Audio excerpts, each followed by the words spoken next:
திருவருகை காலம் 4ஆம் வாரம். அன்பின் மெழுகுவர்த்தி. தூய ஆவி வகுத்த திட்டத்தின் கருப்பொருட்கள் அன்னை மரியாவும் அவர் கணவர் புனித யோசேப்பும். இவர்களின் விட்டுக்கொடுத்தலிலும் ஏற்றுக்கொள்வதிலும் புரிதலிலும் கீழ்ப்படிதலிலும் காணப்படும் ஆழமான அன்பை குறிக்கின்றது இந்த அன்பின் மெழுகுவர்த்தி. இதை நாம் ஏற்றி அன்பை கொண்டாடுவோம்.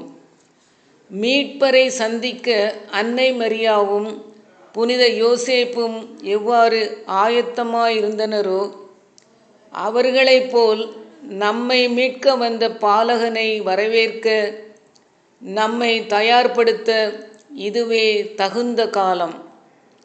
அன்னையின் எதிர்நோக்கையும் புனித யோசேப்பின் நேர்மைதனத்தையும் வாழ்வாக்க முயல்வோம். ஜெபம்.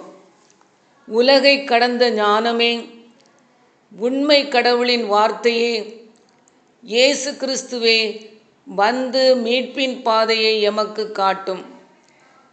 பாவத்திலிருந்து மனிதரை மீட்க மனுவுரு எடுக்கும் மாசற்ற அன்பே, அளவு கடந்த அன்பின் ஆளுமையே, இறங்கி வாரும், எங்களை ஆளுகை செய்யும்.